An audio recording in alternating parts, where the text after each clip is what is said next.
Yeah, bang bang rail. How you going? I'm just going to do a quick podcast here. Listen, a lot of people saying to me, "Nah, you're getting your podcast getting weak, and you ain't saying too much about the way you was an enforcer and all that." Well, here we go. Yeah, listen. I come out of prison. Yeah, I met Jimmy Tibbet in 1979, 78, 79 in Lewisham. You all know that I was his enforcer. Me and Jimmy done a lot of enforcer work. I was doing with street fighting, the illegal fights and everything, yeah. But let's just jump forward for you a little bit. And anyway, I was at a club one night and I got a message from my mate Mickey, and he said must go down bootleggers and meet him down there. So I goes down bootleggers, meet Mickey. There's Mickey there. He's makes me laugh. Mickey's got his jacket turned up here. His sleeves. Gives me a few bob, and we have a little drink. I don't drink. I'm not a drinker anyway, but I had a little drink with him. Met a couple of guys. Also met a couple of guys there on the dance floor, and the guys that I've been in prison with. Mickey, I didn't say their names. Pat and a few other people.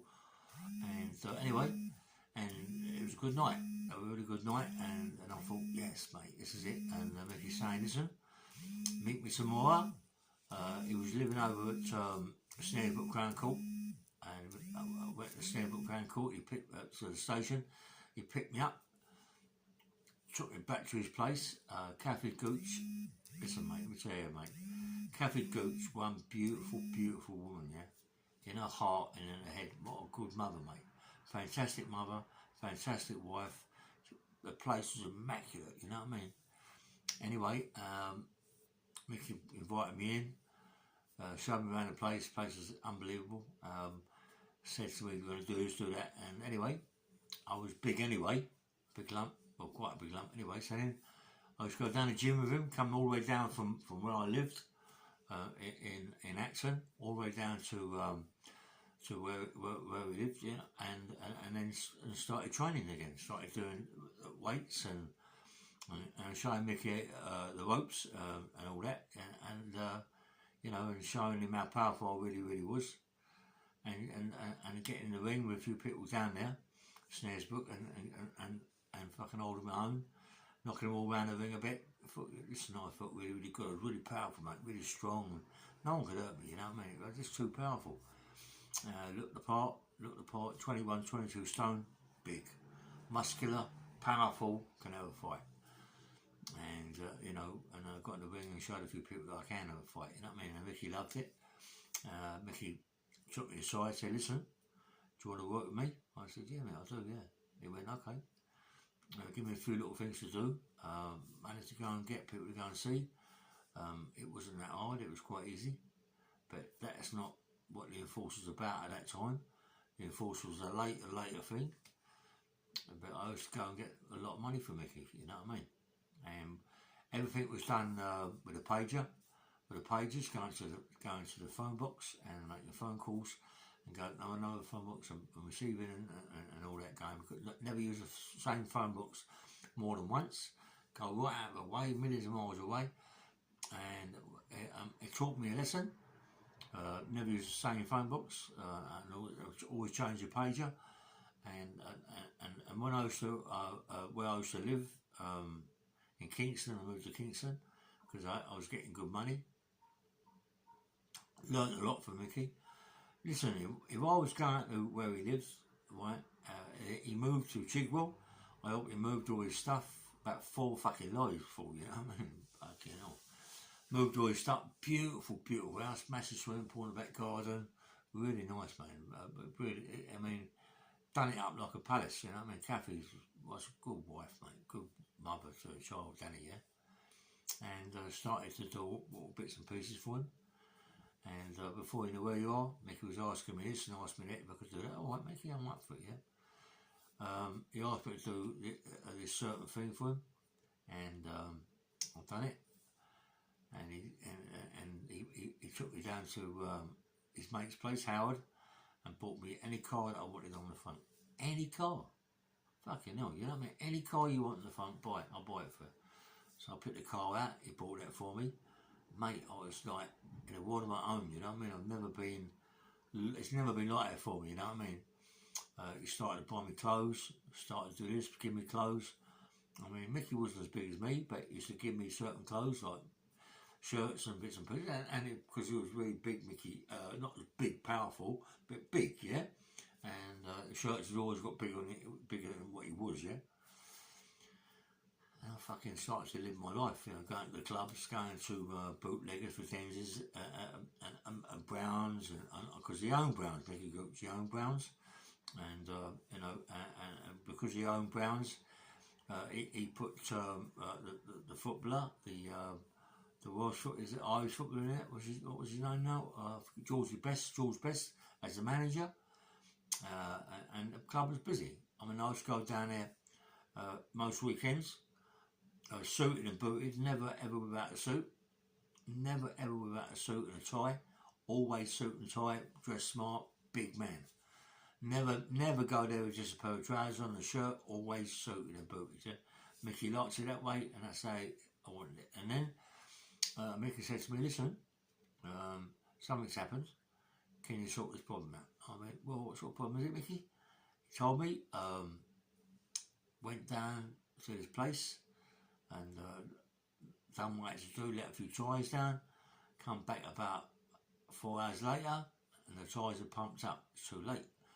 Going down the high street, something happened, boom, done. I've done and dealt with it. I didn't fuck about, mate. I've done and dealt with what it was. I mean, I won't be on my mate's car, so no one could take any numbers in the car. He used his own car like before, but that's where it was. I didn't know too much about this and about that. And anyway, it was done. Mickey then phoned me up and said, you arsehole, you don't talk to me again. I went, Mickey, I've done it. I would never let you down. You asked me to do something, I would never ever let you down. Whatever you asked me to do, I would do, yeah? Anyway, but you haven't done it, you fucked up. Don't ever see me again, leave me out. I thought, hold up, what the fuck's going on there? I mean, I would never do that to Mickey, never in a million years. If he asked me to do something, I would do it. Anyway, he then phoned me up and said, come on, see me, you little shit. You know what I mean? I love it, it's there for when I see him. And he hugged me, loved me, and this, that, and the other, and said, mate, see you, you're a diamond. I've done what I had to do. And he, you know, something happened, but I've done it, and Mickey was well pleased. And then, I mean, I used to do things, mate. I used to go up somewhere, I used to go up by my motorbike, up north and all around them areas, and see people that owe money. Listen to me, right? Let me tell you something, right? It isn't about just going in there and asking people for money. It isn't about that. It's about asking people for money, yeah? The money that they owe. You ain't after no profits, we're just after the money that you owe. You pay us the money that you owe, I'll give you a time, and the time has run out. What I'm going to do, I'm going to give you 2 hours, 3 hours at the most to get the money, right? I don't want to take no money that you give me a little bit of money, I don't want to take it. I want to take all the money in one go. I will go away, we're going to go away and we're going to come back. We've got a few other things to do, we're going to come back in 2 hours, maybe 3 hours. Go there back in 3 hours. Guy says, listen mate, listen, I've got a problem, yeah? You can have this little bit more money and that's it, yeah? Alright mate, let me tell you something. Well, I haven't come all this way to collect X amount of money and go back with X amount of money to my company, yeah? My company fucking sack me. My company get rid of me, yeah? And I ain't having it. I'm here to do a job, and a job I will do. Now, let me tell you something. I'm going to go away again. This time, I'm going to go away for half an hour, and when I come back, I want my money. Okay? How about that? I want my money. I go away, and we were told then that all of a sudden he must have owed money to other people because he was found stapled to the floor with a staple gun. His legs, hands, elbows, everything stapled to the floor. he was rushed to hospital. Something happened. His wife see him, or whatever you see him, rushed to hospital. Very life-threatening, because they'd gone through his wrists and everything. They'd gone through all this, that, and the other, yeah. So he was rushed to hospital, yeah. And I mean, no way are we allowing that. We want to find the people that done it, and we want our money. And I go and see him after a couple of days. Just go and see other people, collect what we've got to collect. Because now it's getting about that this guy has been stapled to the floor because he owes X amount of money. And all of a sudden, you're flying around looking for other people that owe money. So you can imagine what's being said, that we've done this, we don't do them things. Especially me, I don't go around hurting people. I'm just an enforcer that gets my money. And if it comes to enforcer, I'll hit someone on the chin, I'll break their jaw, I'll break their fingers, I'll do that. But stapled, no. And we went to someone else, done the same thing. This person was found fucking stapled, yeah, to a tree. I mean, come on, who's going to do that? Who's going to do that? And after a while, believe me, people get the idea, fucking hell, these Londoners are coming down to us, mate, and they ain't mucking about. But it wasn't us. Honest, it wasn't us, yeah? And it must have been another little firm come down, you owed money to them too. But we got our money, and we took more money. We took more money, we took his watches, his rings, we took everything. Listen, you don't get away with these things. You can't be doing that. You can't be doing these things to people like us. You can't not be paying people what you owe them. You've got to pay them. And I'll go back and I'll pay my debt. It's my debt because he's putting it on me. It's my debt. If I go back without paying the money, it's my debt. It's my debt. They're giving me the debt. It's my debt now. Right? Can't go back with a little bit of money and take a bit myself. It's my fucking debt. I've got to pay it all. So when I pay it all, I pay it all, I pay it all, I pay it all. I pay every penny that these people owe. It got to the stage, right, when I went down my motorbike, I know it sounds silly, people say, oh, that's silly, come back by motorbike. But it got to the stage where I'd go up by motorbike and come back by car. I'll take their car and come back by car. I don't want to come back by motorbike. I ain't a motorbike person. I want to come back by car. I'll come back by train. But I never used to carry nothing. It didn't matter to me. But I used to take the car in and come back by car. Listen, I was a really, really, really good enforcer. There's a lot more that I've done. Loads more that I've done. People were getting found everywhere in a right bad way. Because of, not of me, because of the people I was with. You can't fuck with us, yeah? You can't play games with us. We ain't here to play a game. We're here to get our money. You know what I mean? And that's what I did as an enforcer. But in the end of the day, look what happened to me at the end of the day. At the end of the day, I got put away for the IPP because I lost my job as an enforcer. Because I didn't enforce too good at that time. You know, I got on drugs. It's no good, mate. It's what happens to your life. So kids, stop it, yeah? Get off of that shit. But anyway, let's tell you a little bit more before I sign off.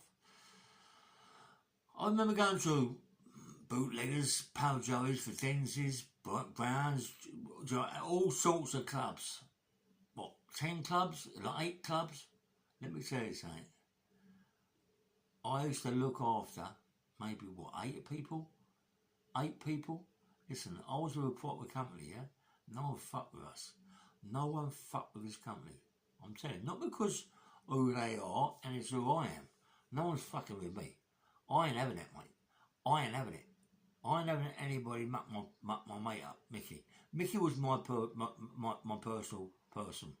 Mickey I love like my brother. His wife I love like my sister, mate. His kids, I love his kids, Danny. And no one would harm them, man. No one. I ain't allowing it. I ain't allowing it anybody, right? Me and Mickey would go away. We'd go away to Austria, skiing. Made me sort of a right idiot, I can't ski. People coming a bit flashed out there. I had to bash a few instructors up. Got out of the pram. These instructors think they're big time Charlie potatoes because they're instructing women. They can get all the birds they want and they get out of the pram. And I had to bash a few up, yeah? And I bashed a few up really, really bad. When you're in another country, it's not that easy, you know. You start bashing people up, you don't know the consequences of what's going to happen, you know? I mean, we was very lucky to get away with it because the person, hotel we were staying in was very high up, and got us off a few problems. A couple of guys come over from Mexico and Colombia. Listen, mate, we're babies. We're babies comparison to what they would do if you don't pay money. One of the guys was talking to me, right, let's tell you don't fuck about, mate. They don't muck about. They ain't playing games. They don't muck about. If you don't pay a debt, mate, they're taking your fingers off.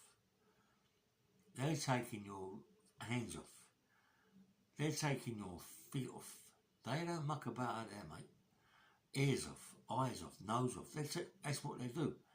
Listen, they've got to show power, enforcement. And enforcement, enforcement to people that ain't going to pay their money. And he was telling me, Ray, let me tell you something, right? You talk to these people, their eyes are black. The eyes are black. And they're talking to you, mate, but they're looking right through you. They're looking right through. Power. Power. Mickey would go away. These people would meet Mickey without me. I didn't like it. Then Mickey sometimes would call me over. Mickey go by helicopter to meet these people. Mickey's a very powerful man, you know. And meet these people and come back with these people. And let me tell you something, mate. They frightened me, you know what I mean? I mean, I wasn't a person to get frightened, yeah? But you look at these people, mate, and you know that if you fuck with them, you're in trouble. And you can't fuck with them, right? You can't muck about. It ain't about a game. It ain't about telling them loads of lies. It's about the proper. You can't muck about, mate. You can't muck about with these people, yeah? I'm telling you. You can't muck about with these people. There's a couple of guys come from London, also with Mick, after Mickey, to see people. People that proper people that I ain't even going to say their names on my podcast, but these were proper. Jimmy, one of them, Jimmy. Let me tell you his name, Jimmy Tarrant. Jimmy Tarrant, proper man, mate. Jimmy Tarrant, proper fuck. I love Jimmy Tarrant, mate. I loved him. Come over to ski, have a talk, have a few talk with people. Jimmy Tarrant, nice geezer. So fuck with Jimmy Tarrant, mate. Dangerous man. I was in Albany with Jimmy Tarrant, dangerous man. Don't fuck with him, mate. I talked to these people. One of these people that come over, George Geezer, I forget his second name. It's George Geezer. He was just an arsehole. You know, he was trying to mug Mickey off. Mickey can't fight. He hasn't got a fight. He's got me wrapped around him 24/7. He ain't got a fight. I'll do the fighting. Anybody. I'd fight anybody. I ain't fighting this or fighting that. I'd fight anybody. This George took the Mickey out of Mick. He kept taking the Mickey out of Mick. And we was in the snow going back to the hotel. Deep snow either side. Had these big fucking stupid boots that you can't walk on. Ski boots. Like lurch. Mate, this geezer had to go at my Mickey. Mate, let me tell you something. I hit him so hard. So hard that when he hit the corner of this hotel post, wooden post, right, these icebergs were coming down. I'm on about that long, ice that long, coming down. I picked this iceberg up and stabbed him straight through the shoulder. Straight through the shoulder with this iceberg. I didn't muck about, mate. I didn't muck about. I thought, listen, Mick, I'm going to show you the person that you've hired to do your work. Mickey went mad. Mickey went, why did you do that? You should have done that. He's got a lot of money involved this way. But I ain't having Mickey, my pal, being took the piss out of. Believe it or not, my pal, yeah? I'm not having people take the piss out of him. From there, we went to Magaluf. Mickey had a beautiful place in Magaluf. But all I didn't like with Magaluf is the cats. Cats everywhere, yeah? Anyway, went into Mickey's place. Mickey had a beautiful place, mate. All marble tyres all everywhere. Met Gary Stretch out there. Another guy, what's this other guy's name? His other guy's Mr. Britain. Gary Kendall. Gary Kendall's a funny geezer, mate. We went to a restaurant one day, a big fish restaurant, and underneath the restaurant, it was like a underwater thing, yeah, because a big glass thing, it had all ships under there and everything. I don't know about ships, big ships, underneath, right? And fish swimming in and out of it. Unbelievable, mate, beautiful. We ordered all seafoods and everything like that, and it's too much. It was too much food, yeah? So I left a load of it. What Gary Kendall do? I can come over here, trays of it. Big bodybuilder, massive. Eating all these fish, crash, eating tons of fish. Would not emptied everybody's fucking plate, all the trays. Crazy. Big guy. Then after that, went to a club called BCM. People must have been at BCM club. I've had people before say they've been at BCM. Big club. Big club, mate. The top club in Magaluf, where we was at the time. Massive, you know. And anyway, so I went to Mickey. Mickey met a few Italian guys there, a couple of Greek guys there, and obviously he was still with these Colombians. These Colombians, right, fripped me, mate. I'm telling you. They fripped me, mate. You have to be careful what you talked about, what you said to them, because even if they didn't say anything to you, what would happen? You might get a knock on the door one day. You know what I mean? I ain't like about you, mate. Anyway, so I didn't say too much to them as little as possible. Mickey was bigged me up to them. One of the guys, he was like, he didn't give a fuck, mate. When we went skiing, we were in Austria, forget about it, Magaluf in a minute. When we went skiing, he can't ski, but he's powerful, mate. The power gets out of him. What do he do? He goes up on the black slope. He goes up on the black. He can't ski. He goes up on the black slope and comes down the black slope. Mate, you come down the black slope, you can't ski, you're going to die. But he come down. Fell over quite a few times. Went off there, come down, mate. And, you know, goes to prove that the arsehole this guy got. You ain't, listen, people go, hey, skiing. Fucking skiing. Listen, mate, it's easy to die skiing. Don't worry about that. Ice is like a brick. You fall in that, mate, you're going to die. You know, it's as easy as that. This geezer didn't give a monkey's. You can't really say too much to him. You know what I mean? Honestly. You can't really say too much to him. He was a guy you didn't want to fuck about him. Honestly. You know, when he talked to me at certain times about what he should do, I would be sick.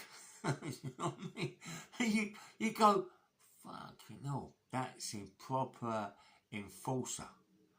Improper enforcer, mate. The things they do out there, come on, ain't like this country. They do proper things out there, mate. You ain't getting away with nothing, you know. So we found here and found there in bits and pieces, legs here, legs on, what, you know, anyway. So we went to Magaluf and this, that and the other, and a BCM club and all that, and listen, let me tell you something, mate. They was getting all the people, birds and all that dancing with geezers and shit, this sort of, honestly. Not because of me. I mean, I was 20 odd stone. Not because of me, the size of me and Gary Kendall, you know, not because of that. Not because of Gary Stretch. I mean, Gary Stretch looked the part. His brother's a right good looking guy, like Gary Stretch. They was picking all the birds out like it was going out of fashion. They could get any birds they wanted, mate. All birds were around the Gary Stretch. Oh, he's like God's, he was like fucking goddess. He like thing. Anyway, look, I'm going to go now, but I'm going to carry on tomorrow about this, that, now. But I ain't going to let it go about the enforcers. There's a lot of things I've got to talk about to you. Please like and subscribe. I'm trying my hardest to, I don't want to say too much. I've got a big interview very soon. Obviously, but I'm going to let it go. I'm going to let it go and talk a lot more about my enforcer to you now, tomorrow. Okay? I've done one this morning. I know it's a bit sharp and what's the name, but this one's going to be good for you, alright? Have a nice day. Don't forget to like and subscribe, and I love you all, yeah? Take care. Bye-bye.